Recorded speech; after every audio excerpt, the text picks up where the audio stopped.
क्या चल रहा था आपका? डिफ्रैक्शन अपन ने फ्रेस्नेल डिस्टेंस पे जाकर के खत्म करा था। थोड़ा सा एक टॉपिक है थिन फिल्म इंटरफेरेंस, ठीक है? तो वो मैं आपको एक बार बता देता हूं।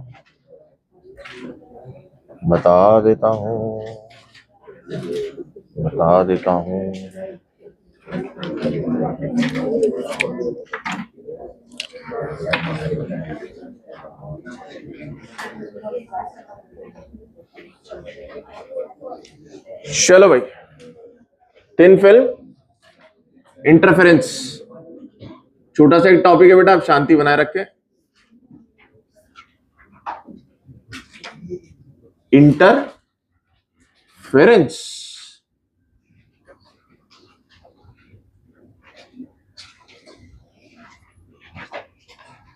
देखो इसके अंदर क्या हो रहा है, ध्यान से समझना। सीन क्या है? सीन ये है, एक थिन फिल्म है। फिल्म समझते हो आप? फिल्म की है ना, ये मैंने थिकनेस दिखाई है बेटा आपको, थिकनेस टी है ना। आप समझ लो कोई ऑयल की ऐसे लेयर है, ऑयल की कोई लेयर है ना। तो ऑयल की लेयर की थिकनेस कितनी है? टी। जैसे मान लो मैंने अभी क्रीम लगाई अपने हाथ पे, तो जो क्रीम की थिकनेस है वो कितनी है? वेरी थिन, है ना। तो लाइट जो है वो अब स्किन पे जाएगी तो पहले क्रीम से होकर के जाएगी, सही ना? वैसा कुछ सीन है। और इसका रिफ्रैक्टिव इंडेक्स है म्यू। रिफ्रैक्टिव इंडेक्स कितना है? म्यू। अब ध्यान से सुनना बेटा, क्या सिनेरियो चल रहा है यहां पर। हम मान रहे हैं नियर नॉर्मल इंसिडेंस, मतलब एंगल आई को अपन ऑलमोस्ट जीरो मान रहे हैं। हल्की सी टेढ़ी कर रहा हूं बस, हल्की सी टेढ़ी। तो एंगल आई को मैंने ऑलमोस्ट क्या मान लिया बेटा?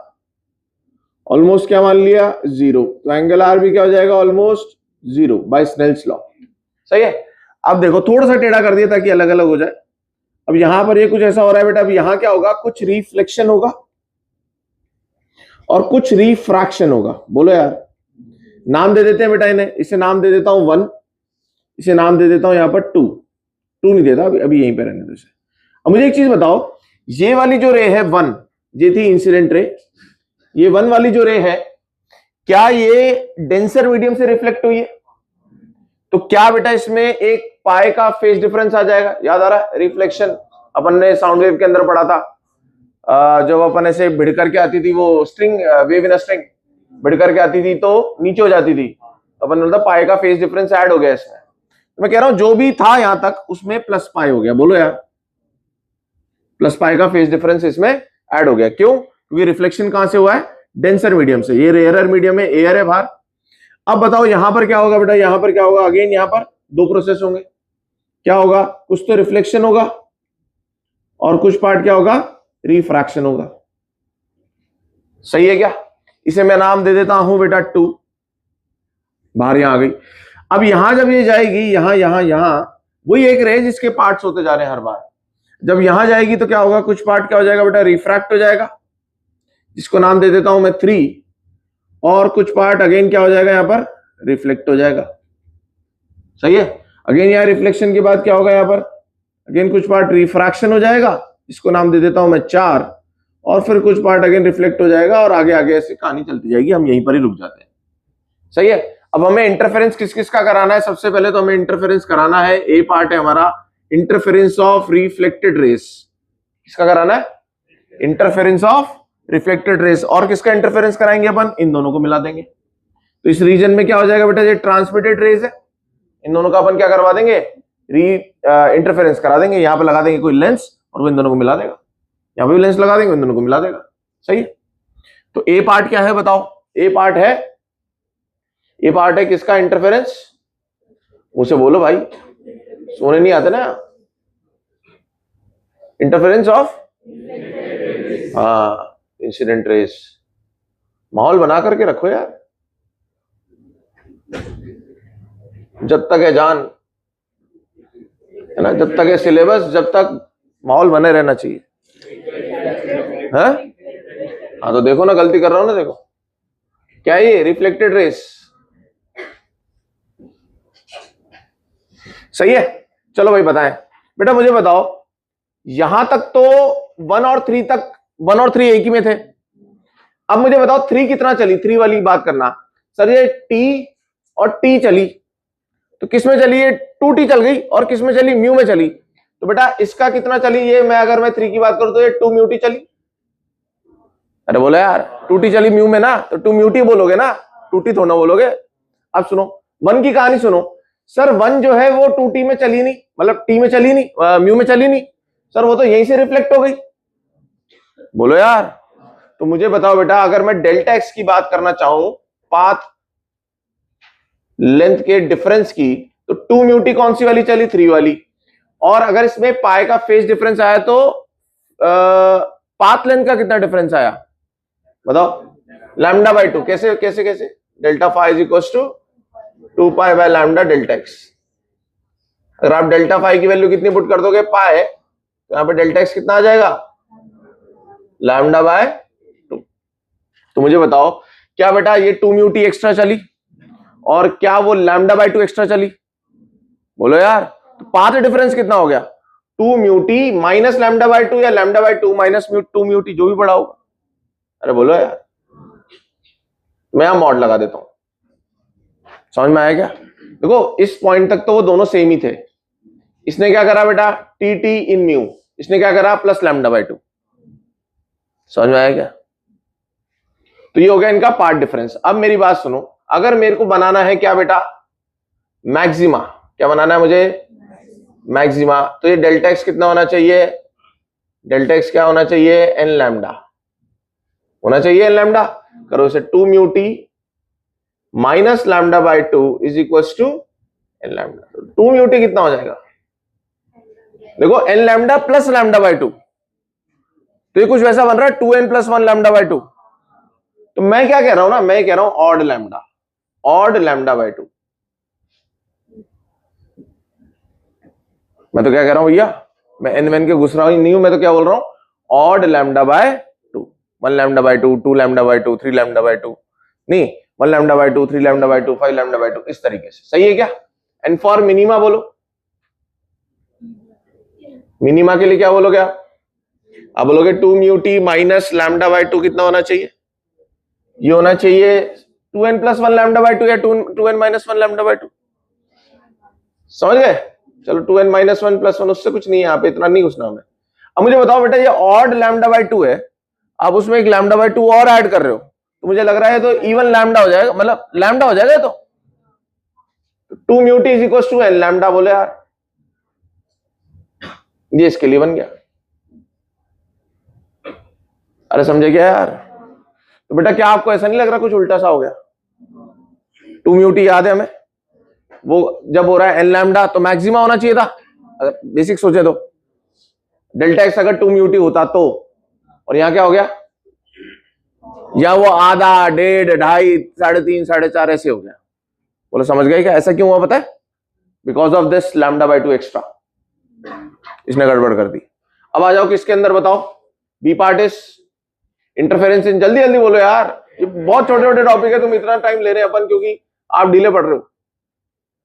इंटरफेरेंस इन ट्रांसमिटेड बोलो ना यार, ट्रांसमिटेड रेज।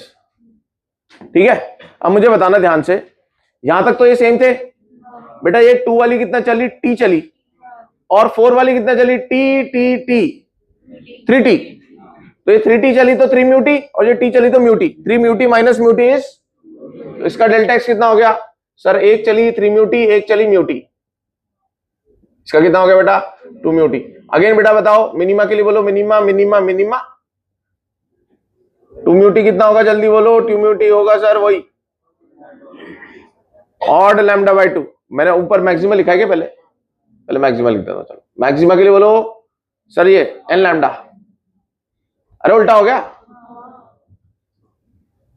2 म्यू टी के लिए बोलो सर ऑड लैम्डा बाय 2। समझ में आ गई बात? लिख लो, उल्टे है फॉर्मूला एकदम।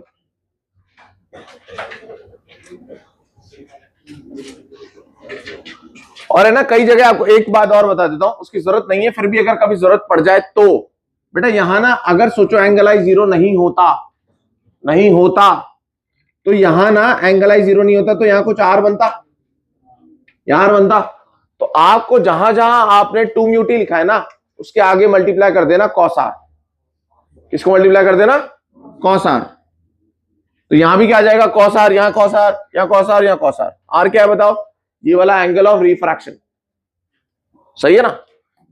चलो लिख लो, इसकी जरूरत नहीं पड़ती है, पर फिर भी अगर पड़ जाए तो कॉस आर एक्स्ट्रा मल्टीप्लाई कर लेना 2 म्यू टी के साथ, हर जगह जहां जहां भी 2 म्यू टी है।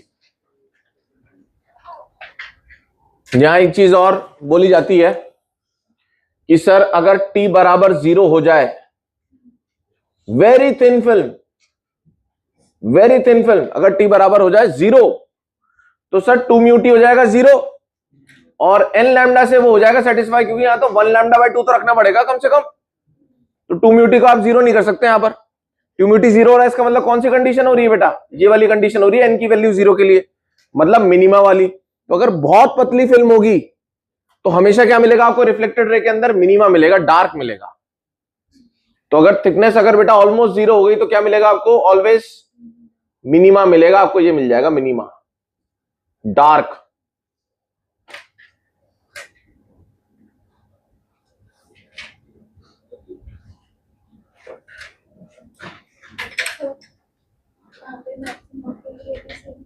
क्या कह रहे हो बेटा? मैक्सिमा के लिए यहां मैक्सिमा के लिए, वहां पे मैक्सिमा के लिए, हाँ यहां पर ट्रांसमिटेड के अंदर बात नहीं करते बेटा। ट्रांसमिटेड के अंदर जो ट्रांसमिटेड लाइट है ना, जो इसके थ्रू निकल जा रही है, अपन उसके लिए बात ही नहीं कर रहे ये वाली। अगर हाँ यहां T0 पुट करोगे तो यहां आपको मैक्सिमा मिलेगा, तो मैक्सिमा मिल रहा है तो हमें उसमें कोई ज्यादा इंटरेस्ट नहीं है। डार्क दिखाई दे रहा है, ये एक अलग केस बन गया भाई, हमेशा ही डार्क दिखाई दे रहा है, समझ में आया? अगर थिकनेस 0 है तो आपको रिफ्लेक्टेड लाइट मिलेगी ही नहीं, आपको दिखाई ही नहीं देगा। ब्लैक कलर का डार्क का मतलब पता क्या होता है? लाइट आई ही नहीं, समझ आ रहा है? लाइट मिली ही नहीं, इसका मतलब वो दिखाई नहीं दे रहा। तो ब्लैक दिखाई नहीं देने को ब्लैक बोलते हैं। वो आपको कलर दिखा ना, ये बेटा ये ब्लैक दिख रहा है आपको, तो आप बोलना नहीं दिख रहा तभी तो ब्लैक है। समझे क्या बेटा? ब्लैक का मतलब क्या होता है? ना दिखना। लिखे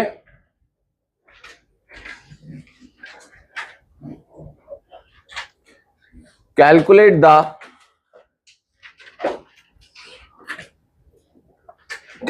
the minimum thickness of a soap film. Calculate the minimum thickness of a soap film. Mu equals to 4/3. That results in constructive interference in the reflected light,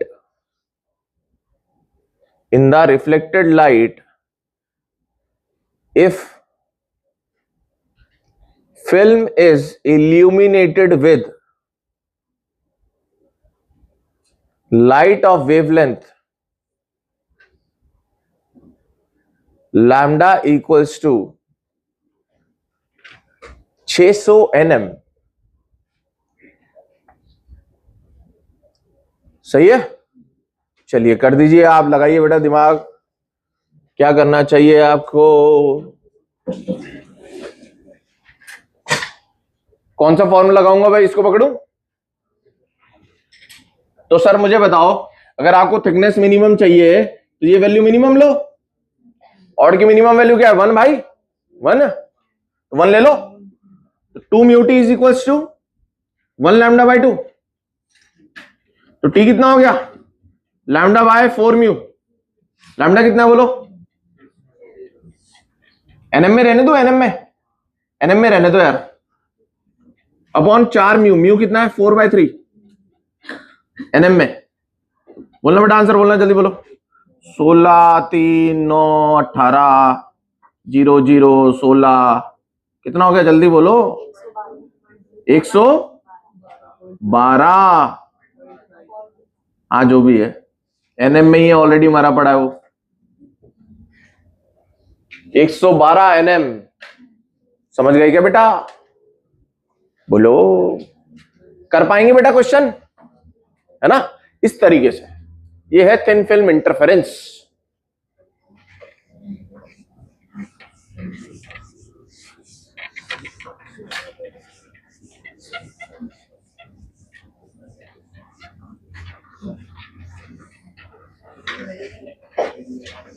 generally बच्चा थिन फिल्म इंटरफेरेंस में confuse सा रहता है, यार पता नहीं क्या है, क्या ही बात हो रही है, क्या क्वेश्चन पूछते हैं।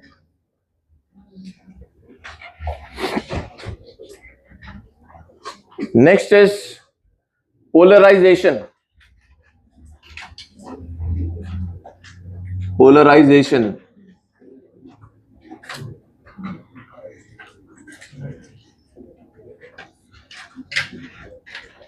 ठीक है, तो समझ लेते हैं बेटा पोलराइजेशन क्या होता है। हमने लास्ट टॉपिक है अब हमारा, ये छोटा सा टॉपिक है, बहुत छोटा सा रह गया अब ये, ध्यान से सुने। ओ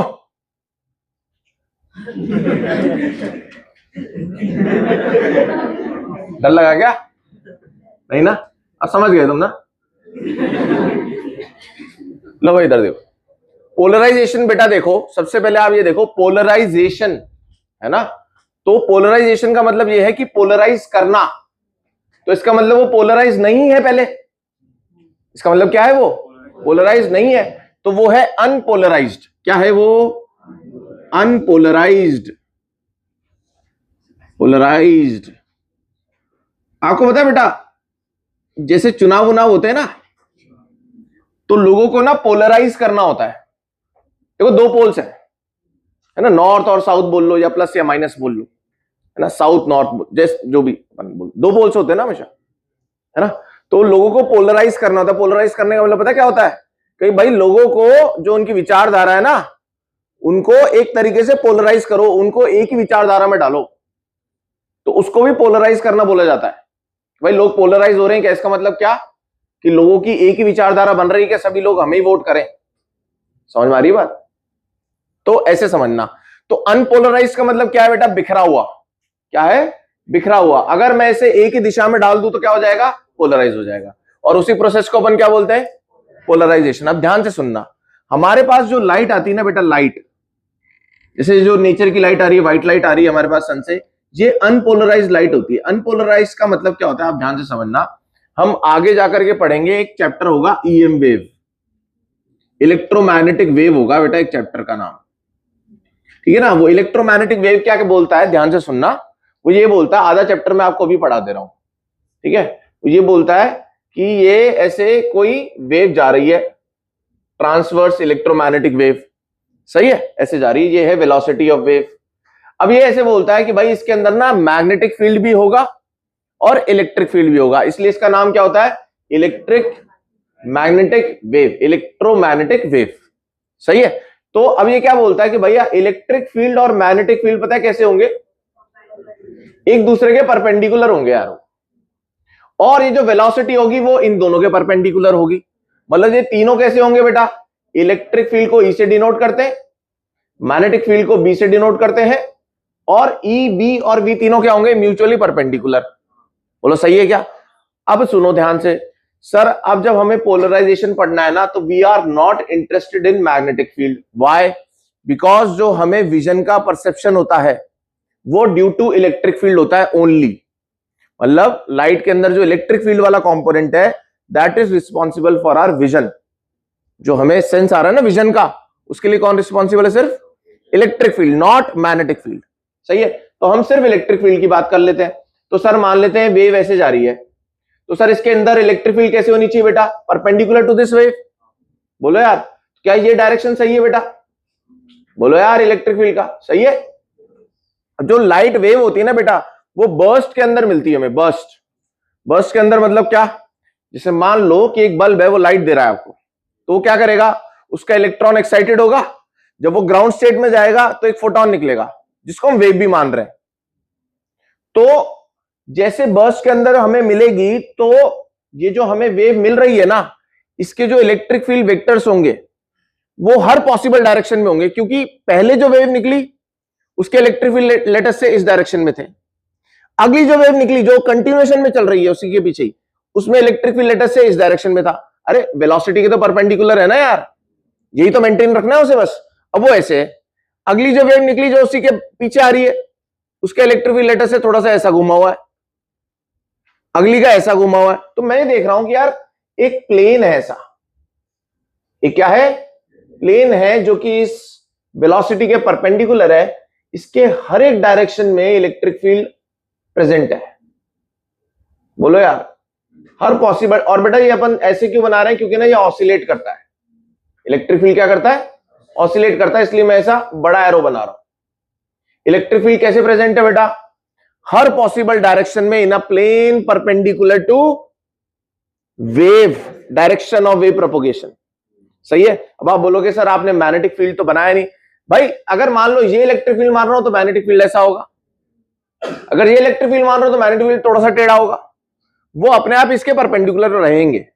सही है, पर हम उसको नहीं बना रहे। तो बेटा ऐसी लाइट जिसमें electric field is present in all possible directions perpendicular in the plane perpendicular to wave propagation, that is unpolarised light, that is UPL. बोलो यार, ये बात आ गई आपको समझ में। मान लो बेटा लाइट यूं आ रही है आपकी तरफ, तो बताओ इलेक्ट्रिक फील्ड कैसे होगी, ऐसे भी होगी, ऐसे भी होगी, ऐसे भी होगी, ऐसे भी होगी, हर जगह होगी। समझ में आ रहा है, इस प्लेन में जहां जहां हो सकती है हर जगह होगी। तो ऐसी लाइट को अपन क्या बोलते हैं, अनपोलराइज्ड लाइट। बोलो यहां तक सही है क्या। अब मैंने बोला यार इतना बड़ा गुच्छा कौन बनाएगा, हम क्या करते हैं, जो ऐसे टेढ़ी है ना इलेक्ट्रिक फील्ड, इसके दो कंपोनेंट कर लेते हैं, एक तो यूं और एक यूं। सही है ना, कोई ऐसे टेढ़ी है तो उसके कर लो क्या, यूं और यूं। तो क्या मैं इन सारी इलेक्ट्रिक फील्ड को सिर्फ दो पॉसिबल डायरेक्शंस, दो परपेंडिकुलर डायरेक्शंस के अंदर तोड़ सकता हूं। तो मैंने कैसे तोड़ा बेटा, ध्यान से सुनना, मैं कैसे डिनोट करता हूं। मैंने एक तो बेटा ऐसे तोड़ लिया और एक मैंने तोड़ लिया ऐसे। देखो ये मैंने 3D में बनाने की कोशिश करी थी, तो ऐसे वाले को कैसे दिखा दिया बेटा अपन ने, डॉट से। तो मैंने जो भी सारी इलेक्ट्रिक फील्ड थी उसको कैसे तोड़ लिया, सिर्फ ऐसे और ऐसे।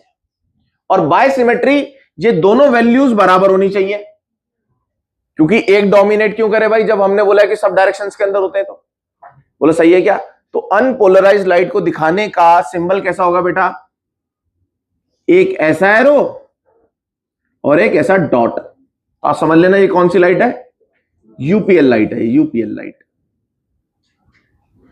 समझ में आया क्या भाई। क्या बताओ बेटा, क्या ये दोनों डायरेक्शंस ऐसे वाला और ऐसे वाला, क्या दोनों इसके परपेंडिकुलर ही है ना, तो इस परपेंडिकुलर प्लेन में ही तोड़ा है ना मैंने से। बोले यहां तक सही है। This is unpolarised light. अगर मैं इसके ऑसिलेशंस ऑफ इलेक्ट्रिक फील्ड को सिर्फ एक ही डायरेक्शन में कर दूं, या तो मैं ये वाले रहने दूं सिर्फ, या सिर्फ ये वाले रहने दूं, एक ही रहने दूं, तो उसको क्या बोलूंगा, मैंने क्या कर दिया, पोलराइजेशन कर दिया। बोलो सही है क्या। तो पोलराइज्ड लाइट कैसे दिखाई देगी बेटा, बताओ कैसे दिखाई देगी। या तो वो सिर्फ ऐसी ऐसी होगी, या तो वो सिर्फ ऐसी ऐसी होगी, या कैसी होगी बताओ, या वो ऐसी ऐसी होगी। सिर्फ एक ही डायरेक्शंस में इलेक्ट्रिक फील्ड रहेगी, उसको हमने क्या बोल देंगे, पोलराइज हो गई है ये। सही है। तो अब तरीका आता है बेटा पोलराइज कैसे किया जाए। तो हम सीखते हैं अब जो हमारे सिलेबस में रह गया, पहले तो बहुत डिटेल में होता था, अब हो गया सिर्फ पोलराइजेशन बाय रिफ्लेक्शन। क्या हो गया अब, पोलराइजेशन बाय रिफ्लेक्शन, जिसमें आता है हमारा ब्रूस्टर्स लॉ। इसी के अंदर अपन क्या पढ़ते हैं बेटा, ब्रूस्टर्स लॉ।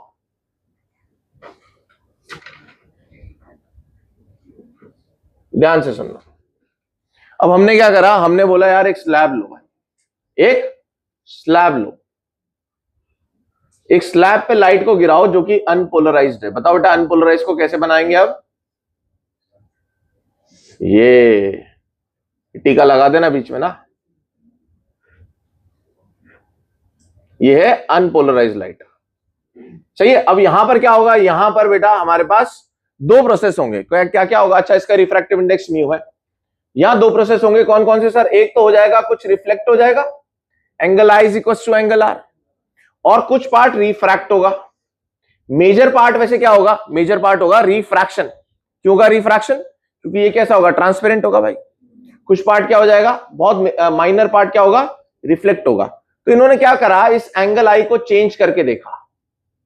तो जब ये एंगल आई कुछ रहा होगा तो यहां हमें लाइट जो मिल रही थी रिफ्लेक्टेड वाली, वो लाइट कैसी मिल रही थी, वो ना हमें पार्शियली पोलराइज मिल रही थी। कैसी मिल रही थी, पार्शियली पोलराइज। पार्शियली पोलराइज का मतलब क्या, कि कुछ तो कंपोनेंट्स हट गए परपेंडिकुलर वाले और कुछ रह गए। और ये वाली जो है ना, ये वाली रिफ्रैक्टेड रे, ये भी पार्शियली पोलराइज थी भाई। इसके दो टुकड़े कर दिए अपन ने। अब इन्होंने क्या बोला, यार एक बार ना इस एंगल को अपन चेंज करते हैं। इन्होंने बेटा एंगल चेंज करते गए करते गए करते गए, एक ऐसा एंगल मिला जिस समय ये रिफ्लेक्टेड रे और रिफ्रैक्टेड रे आपस में 90 डिग्री बना रहे थे। क्या बना रहे थे, 90 डिग्री बना रहे थे। तो इन्होंने बोला जब रिफ्लेक्टेड रे और रिफ्रैक्टेड रे जब आपस में 90 डिग्री बनाए, उस समय ऐसी कंडीशन बनती है कि जो रिफ्लेक्टेड रे होती है वो कंप्लीटली पोलराइज हो जाती है। और इस एंगल को, जिस एंगल पे ऐसा हो पा रहा है, उस एंगल को इन्होंने ब्रूस्टर्स एंगल बोल दिया। क्योंकि ये काम किसने करा, ब्रूस्टर ने करा। तो सर कैसे वाला रिफ्लेक्शन, कैसे वाला वो मिलेगा हमें पोलराइजेशन, तो ऐसे वाला मिलेगा भाई। ये अलार्म इस समय किसका बज रहा है यार, मेरा तो नहीं बज रहा, तुम्हारा बज रहा है क्या? ये किस चीज का अलार्म है यार वैसे बताना है? तो बम बम तो नहीं लगा रखा तूने है? मैन तुम बताओ, ऑस्ट्रेलिया के अंदर भी हो गया टेररिस्ट अटैक हो गया बेटा, आपको डॉक्टर बनने की लगी हुई है।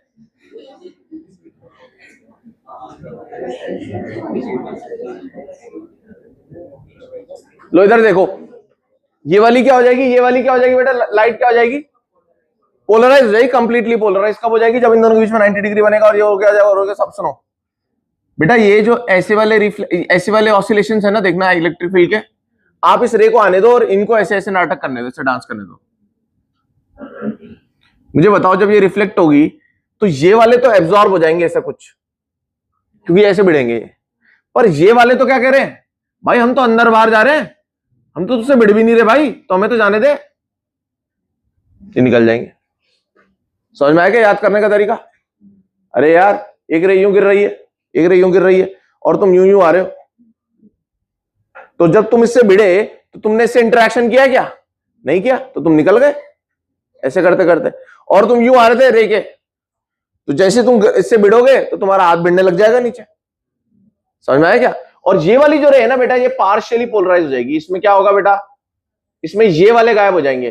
तो इसमें जैसे मान लो ये बना देता हूं सारे, ये बना देता हूं, और इसमें इधर डॉट लगा दिया तो इधर डॉट लगा दिया, बीच वाला डॉट हट गया, यहां भी हट गया। इसको क्या बोलते हैं, पार्शियली पोलराइज। इसको हमें पढ़ने की जरूरत नहीं है। हमें किसको पढ़ना है, सिर्फ रिफ्लेक्टेड रे क्या हो गई, कंप्लीटली पोलराइज हो गई। अब बेटा हम निकाल लेते हैं इस एंगल की वैल्यू कितनी हो कि ये हमारे पास रिफ्लेक्टेड रे मिल जाए कंप्लीटली पोलराइज। तो फॉर्मूला सुन लो भाई पहले।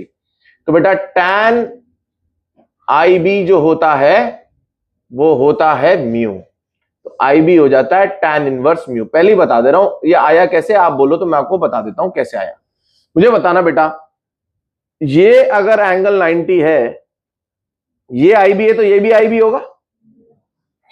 ये 90 है तो ये कितना होगा बताओ, 180 वाला कहानी लगाओ। ये 90 प्लस IB, 180 में से घटा दो इसे, तो कितना हो जाएगा ये वाला एंगल R, कितना हो जाएगा ये वाला बताना, 90 माइनस IB, स्नेल्स लॉ लगा दो, 1 sin I is equal to mu sine R।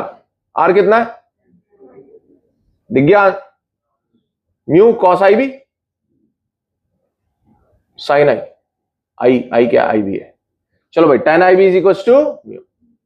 बोलो यार,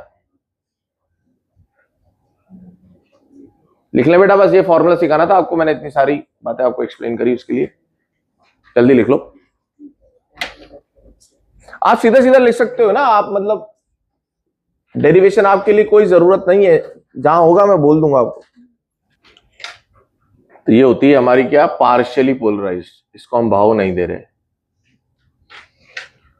कई बार क्या होता है कि हम ऐसे ना बहुत सारे स्लैब्स लगा देते हैं, 50-60 स्लैब लगा देते हैं, तो ये पार्शियली पोलराइज हो रही है ना, ये फिर इसका और कुछ पोलराइजेशन हो जाएगा, कुछ और हो जाएगा, कुछ और हो जाएगा, तो बढ़ते बढ़ते डिग्री ऑफ पोलराइजेशन बढ़ता जाएगा। 50-60 स्लैब बाद हमें कंप्लीटली पोलराइज लाइट मिल जाएगी, और वो सब हमारे अब नहीं है।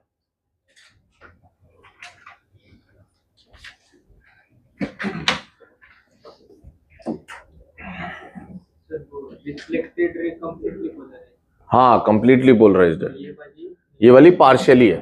पार्शियली को तो अपन भाव दे ही नहीं रहे ना, हमें पार्शियली थोड़ा ना करना था, जस्ट कंप्लीटली दिख रही है ना, सिर्फ यही वाले प्रेजेंट है, ये वाले गायब हो गए, ये वाले तो गायब हो गए। और ये कब होती है कंप्लीटली पोलराइज? हर एंगल पे नहीं होती, ब्रूस्टर्स एंगल पे होती है, इसकी वैल्यू है ये। मिटा रहा हूं बेटा, मिटा रहा हूं।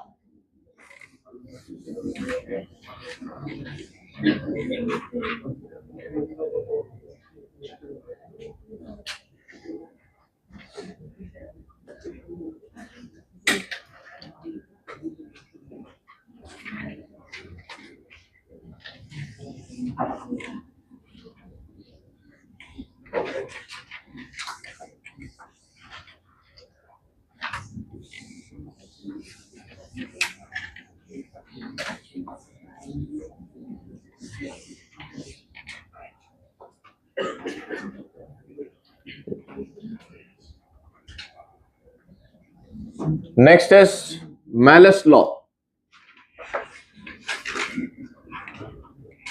यार मैलस में ये थोड़ा ना आता है, तो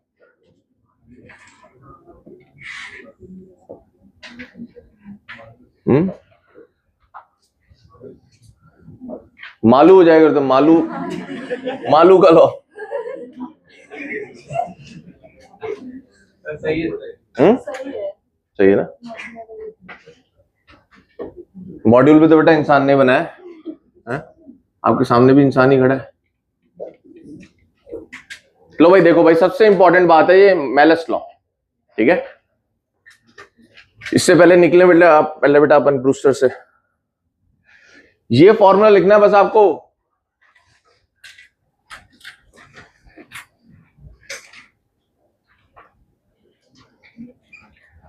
अब है ना गेम समझना बेटा इंटेंसिटी का, गेम समझना इंटेंसिटी का। तो क्या होता है ना, पोलराइजर होता है बेटा, क्या होता है? पोलराइजर होता है, पोलराइजर। पोलराइजर का मतलब क्या होगा बताओ? वह वस्तु जो कि लाइट को पोलराइज कर दे, ठीक है। अब पोलराइजर में क्या होता है, एक है ना ट्रांसमिशन एक्सिस होती है, हम पोलराइजर को बेटा इस शेप से बनाते हैं, है ना। उसकी एक ट्रांसमिशन एक्सिस होती है, मतलब एक लाइन होती है, एक्सिस होती है। ये एक्सिस वो होती है कि भाई जो वाइब्रेशंस इस एक्सिस के पैरेलल होंगे वो तो निकल जाएंगे, और जो इस डायरेक्शन में नहीं होंगे, जो इसके पैरेलल नहीं होंगे, वो एब्जॉर्ब हो जाएंगे। समझ में आया? तो इसको क्या बोलते हैं बेटा अपन? Transmission axis of polariser. समझ में आ रही बात? ठीक है। अब सुनो भाई, अब बेटा यहां से आ रही है अनपोलराइज लाइट, अनपोलराइज लाइट आ रही है, उसमें कैसे वाइब्रेशन से बताओ? ऐसे तथा ऐसे, ऐसे एवं ऐसे, ऐसे एंड ऐसे, ऐसे और ऐसे। सही है। अब जब ये लाइट इससे निकलेगी तो आप बताओ क्या होगा? क्या होगा बेटा? है ना, कुछ क्रिस्टल्स होते हैं जैसे टर्मलीन क्रिस्टल है, उनका स्ट्रक्चर इस तरीके का होता है कि उसमें एक ट्रांसमिशन एक्सिस मानी जाती है, जो कि ऐसे वालों को तो निकलने देती है, खिड़की की तरह काम कर रही है। ट्रांसमिशन एक्सिस कैसे काम कर रही है? अब ये खिड़की दिख रही है बेटा आपको, इधर पीछे दिख रही है खिड़की, ये ट्रांसमिशन एक्सिस है। अब कोई बच्चा यूं ऐसे हवा में उड़ता हुआ जाएगा यूं, और यूं निकलने की कोशिश करेगा, तो वो तो क्या हो जाएगा? वो तो बिड़के ही गिर जाएगा, और जो बच्चा यूं जाएगा वो निकल जाएगा। समझ आ रहा है? तो अब मुझे बताओ बेटा, कौन से वाले वाइब्रेशंस निकल जाएंगे इलेक्ट्रिक फील्ड के? सर ये वाले तो निकल जाएंगे, क्योंकि they are parallel to transmission axis. और कौन से वाले एब्जॉर्ब हो जाएंगे, गायब हो जाएंगे? ये वाले एब्जॉर्ब हो जाएंगे। बोलो सही है क्या? ये बेटा ऐसे घुसने की कोशिश करेंगे खिड़की में से, खिड़की इन्हें तोड़ देगी या खिड़की टूट जाएगी, खिड़की नहीं टूटेगी, ये गायब हो जाएंगे, एब्जॉर्ब हो जाएंगे। अब मुझे बताओ, अगर यहां आप इंटेंसिटी को आई नॉट बोलते हो तो यहां की इंटेंसिटी को आप क्या बोलोगे? आई नॉट बाय 2 बोलोगे। क्यों बोलोगे आई नॉट बाय 2? इंटेंसिटी आधी क्यों हो गई? क्योंकि भैया बाय सिमेट्री इलेक्ट्रिक फील्ड आधी हो गई, तो इंटेंसिटी को भी आधा हो जाना चाहिए। बिकॉज इंटेंसिटी किसके कारण होगी? इलेक्ट्रिक फील्ड के कारण होगी। इलेक्ट्रिक फील्ड आधी गायब हो गई तो इंटेंसिटी भी आधी गायब हो गई। मतलब हमें समझ में आता है सर, जब हम पोलराइजर के थ्रू देखते हैं ना, जब लाइट पोलराइज हो जाती है तो इंटेंसिटी आधी हो जाती है। इंटेंसिटी क्या हो जाती है? आधी हो जाती है। मैं पूछना स्टार्ट करने वाला, तुम्हारा सोना स्टार्ट हो गया। अब इधर देखो, अभी यहां पर लेटेस्ट से बेटा मैंने एक और पोलराइजर लगा दिया, एक और पोलराइजर लगा दिया, तो बताओ क्या होगा? इसकी ट्रांसमिशन एक्सिस ऐसे क्या होगा बताओ? है तो सर अब ये वाले वाइब्रेशंस पूरे क्या हो जाएंगे? एब्जॉर्ब हो जाएंगे और हमें यहां जीरो इंटेंसिटी मिलेगी। बोलो सही है क्या? हाँ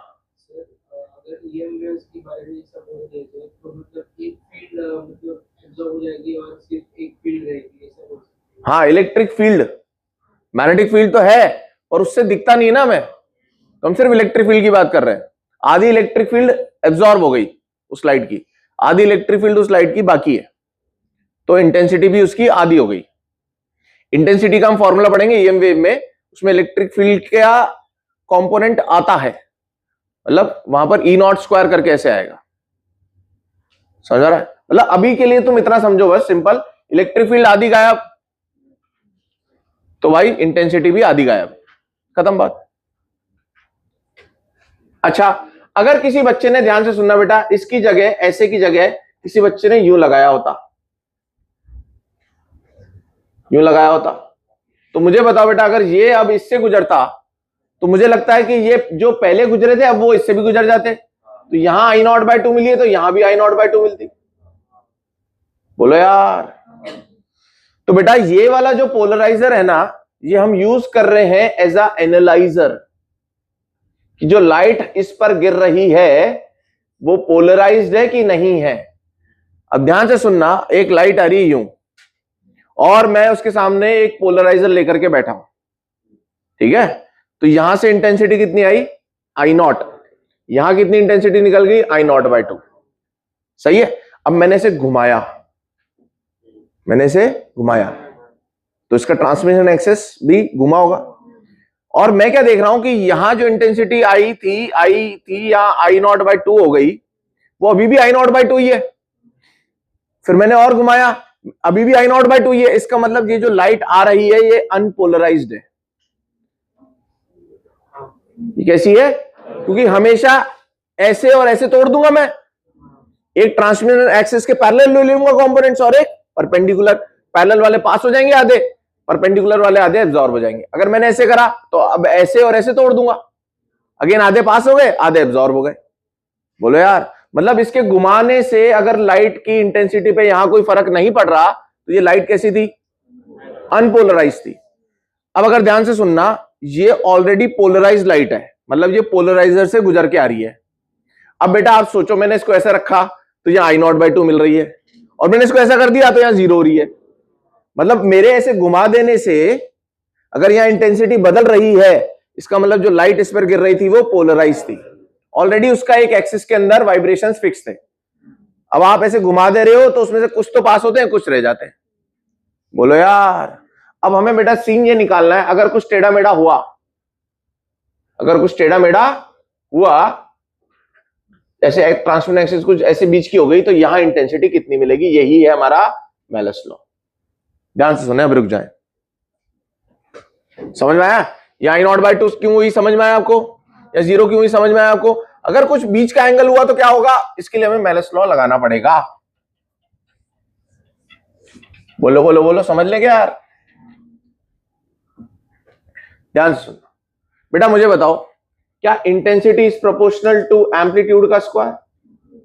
अच्छा, अब ध्यान से सुनना, सर ये है हमारा पोलराइजर। पहले वाले को क्या बोल देंगे बेटा, लाइन में जो पहले खड़ा है? पोलराइजर। इसने क्या करा बेटा, इसने क्या करा, इसने ऐसे वाले एम्पलीट्यूड को निकलने दिया, बोलो ऐसे वाले एम्पलीट्यूड को निकलने दिया, ऐसे वाले एम्पलीट्यूड को एब्जॉर्ब कर लिया। सही है। अब यहां पर क्या हुआ, ध्यान से सुनना, ये था ना बेटा थोड़ा सा टेढ़ा था ये। अब आप बोलोगे सर ये ना इन दोनों के बीच का एंगल लेना है आपको, तो ये एंगल कितना है बेटा, इसका तो सीधी थी और इसकी थोड़ी सी ट्रांसमिशन एक्सिस टिल्ट हो गई, कितना एंगल से, थीटा से। ध्यान से सुनना, ध्यान से सुनना बेटा, ये ए इधर आया, अब ए का कंपोनेंट लूंगा, एक तो आएगा ए कॉस थीटा, एक तो क्या आएगा बोलो, कलर चेंज किया जाए, एक तो आएगा ए का, बोलो वैसे कर रहे हो सर, कोर्स आपको करना है, हमें थोड़ी ना करना है। ए साइन थीटा। अच्छा मुझे बताओ बेटा, यहां जो इंटेंसिटी होगी बीच वाली, बीच, वो प्रोपोर्शनल होगी ए के स्क्वायर के, बोलो यार। और यहां जो इंटेंसिटी मिलेगी बाहर फाइनल, सर वो होगी proportional to A sine theta, तो एब्जॉर्ब हो जाएगा, और ए कॉस थीटा पास हो जाएगा, क्योंकि वो तो पैरेलल टू ट्रांसमिशन एक्सिस आ गया। बोलो यार ए का ये वाला ही पास हुआ, यहां कौन था बीच में, ए था, ए का साइन थीटा हो गया एब्जॉर्ब और ए का कॉस थीटा हो गया पास। तो आप क्या बोलोगे, यहां जो इंटेंसिटी मिलेगी वो किसके प्रोपोर्शनल होगी, बोलो ए कॉस थीटा का स्क्वायर। बोलो सही है क्या। तो बेटा मुझे बताओ आई फाइनल जो हुआ that is proportional to a square cos square theta. सही है क्या। तो मुझे बताओ बेटा, अगर आप इस इंटेंसिटी को आई बोल रहे हो तो इस इंटेंसिटी को कितना बोलोगे, तो मुझे लगता है आप आई फाइनल वाली जो बोलोगे वो बोलोगे आई कॉस स्क्वायर थीटा।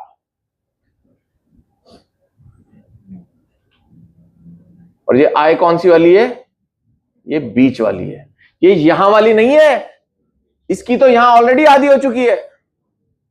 अरे बोलो। तो बेटा बीच वाली इंटेंसिटी का कितना पार्ट यहां मिलेगा, कॉस स्क्वायर थीटा, ये याद रखना है आपको। अब बताओ थीटा 90 हो गया था ना यहां पर, कॉस 90 कितना होता है, 0। यहां कॉस 0 था तो कॉस 0 बेटा I0/2 का I0/2 मिल गया। तो मैं I0/2 की बात कर रहा हूं बेटा, बीच वाले की, इसका कोई कैलकुलेशन नहीं है हमारे पास, ये तो हमेशा आधी हो जाएगी यार। बोलो सही है क्या। लिख ले बेटा, मैं आपको जब तक इसका प्रैक्टिकल का जुगाड़ करता हूं।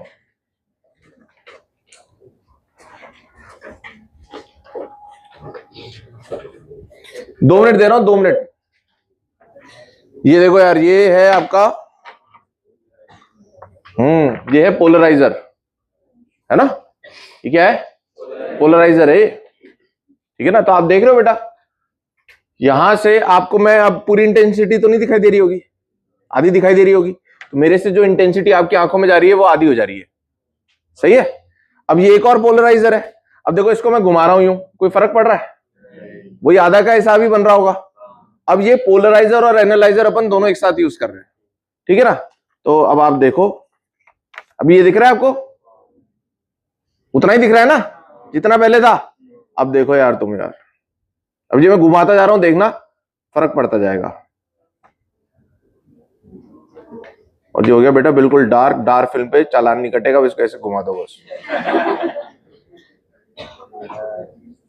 अब ये हो गया बिल्कुल डार्क, तो ये एंगल कितना हो गया होगा 90 डिग्री, और ये एंगल कितना हो रहा है 0 डिग्री, है ना। ऐसे देख लो, ये है मामला। और ये देखो, ये तुम्हारा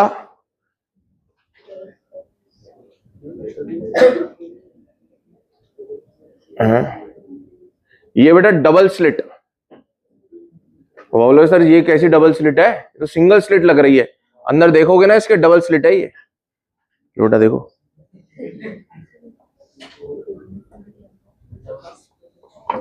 ये आपका वही हो गया, ये ग्लास स्लैब, ये प्रिज्म हो गया, और ये आपका सिंपल माइक्रोस्कोप है ना? है? हाँ हाँ कर दो, पास कर दो।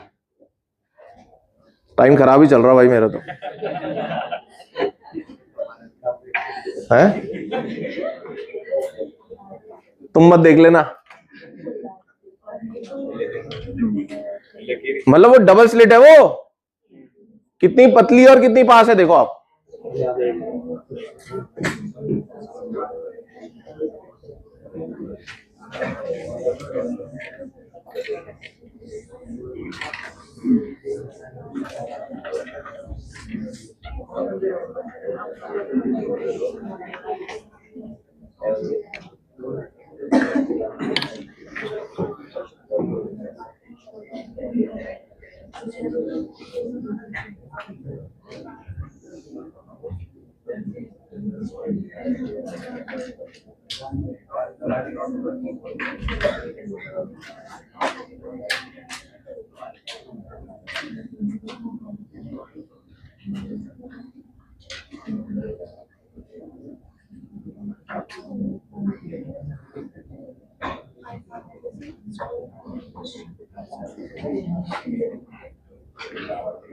डायग्राम बना ले। 3 पोलराइजर लगाए मैंने, अगले वाले को 30 घुमा दिया, अगले वाले को 60 घुमा दिया।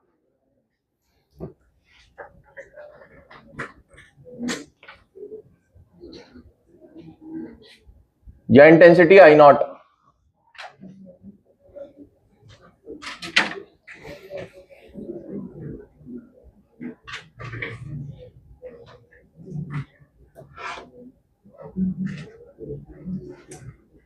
बोलूं?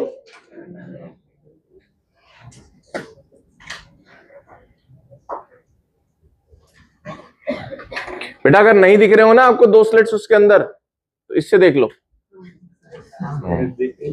लिखो भाई लिखो, इफ थ्री पोलेरॉइड, पोलराइजर को पोलेरॉइड भी बोलते हैं, are placed such that angle between each axis is 30 degree. Angle between each axis is 30 degree to the preceding polaroid. सही है? Find intensity coming out. Find intensity coming out from last polaroid. Find intensity coming out from last polaroid.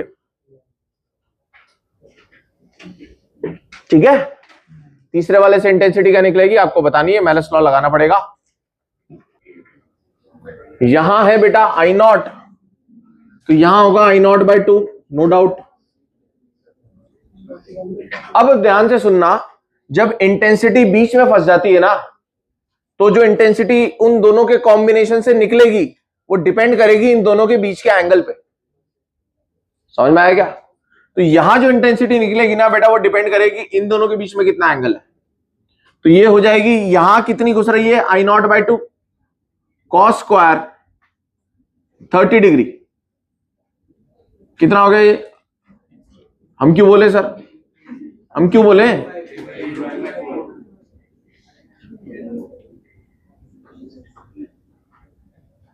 ठीक है। अब इनके बीच में जो intensity है वो ये है। अब जो बाहर निकलेगी वो अगेन इन दोनों के बीच के एंगल पे डिपेंड करेगी। समझ में आ रहा है? तो बताओ यहां इंटेंसिटी कितनी आएगी, 3i0/8 का cos स्क्वायर थीटा बेटा। cos स्क्वायर, ये इन दोनों के बीच में कितना एंगल है, 30 degree. Again 3i0/8 cos square 30, again 3/4 कितना हो गया, 9i0/32। कितने बच्चों का आंसर आया बताओ भाई, ये देख लो। सिंपल सी बात, सुनाई नहीं दे रही।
हाँ भाई, अब मेरी बात सुनो।